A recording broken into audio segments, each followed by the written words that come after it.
And we are back. And we're back. Chika Mates. Chika Mates, oo.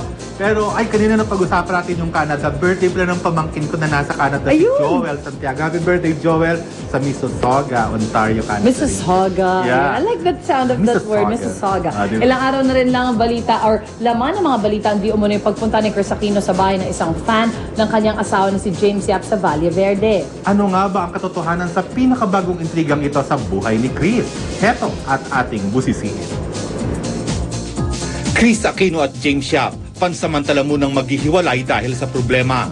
Sa isang panayam kay Chris Aquino sa isang showbiz talk show, inamin ng controversial actress host na kailangan niya muna ng space mula sa asawang basketballista at aalis muna sa kanilang bahay kasama ang dalawang anak. Nagugat ang di pagkakaunawaan ng mag-asawa nang pinuntahan ni Chris ang isang Mayen, Austria at ang nanay nito sa kanilang bahay sa Valle Verde.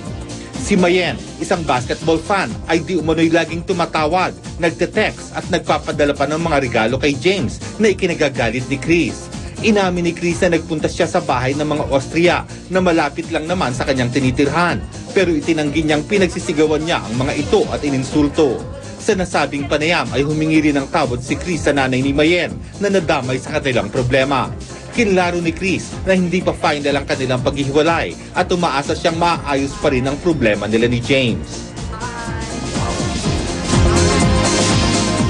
Ayun, ako, sana nga maayos. Sabi nga ni Chris, hintayin natin yung birthday niya. That's February 14. That's right.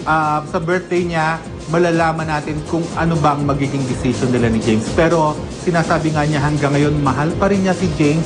At itong ginawa niya ay para lang, kumbaga, maayos muna yung buhay, maayos muna yung buhay ni James, maayos yung buhay niya, at magawa nila ng paraan kung ano man yung problema na dinadala nilang mag-asawa. Siyempre, wala namang natutuwa kapag may mag-asawa naghihiwalay, Kuya Lar, diba? So we wish the best for James and Chris. Yeah. At samantala, mamaya, abangan niyo po, makakausap natin si Rudy the Destroyer Distrito sa pagbabalik po ng unang balita. Unang hirit. Gusto mo magbalita? Unang hirit naman eh.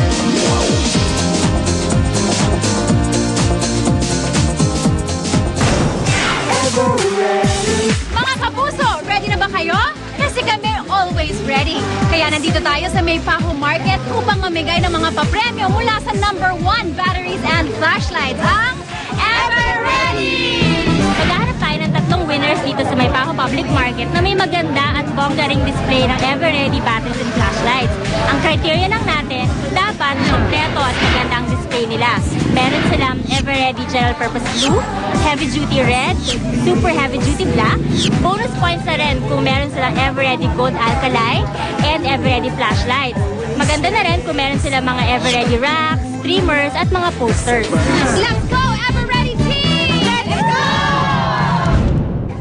Si Ate Linda ang ating certified store winner dahil ang ganda ng kanyang display ng Ever Ready. Meron kang 3,000 pesos plus gift pack mula sa Ever Ready and t-shirt. You are our certified store winner with 3,000 pesos, a gift pack and t-shirt from Ever Ready. Salamat sa Ever Ready. Yay! Have 3,000 pesos plus gift pack and t-shirt from Ever Ready dahil ang ganda ng inyong display. Salamat sa Ever Ready! Paalala lang sa ating mga kapuso na iwasan bumili ng peke, mumurahin at di kilalang baterya. Para hindi makasira ng gamit at ng kalikasan, siguraduhin Ever Ready lagi ang gamitin nyo. Abangan nyo kami sa inyong barangay upang mamigay ng mga bonggang papremyo mula sa Ever Ready. Just make sure laging nakahanda ang inyong Ever Ready. Dahil Ever Ready, always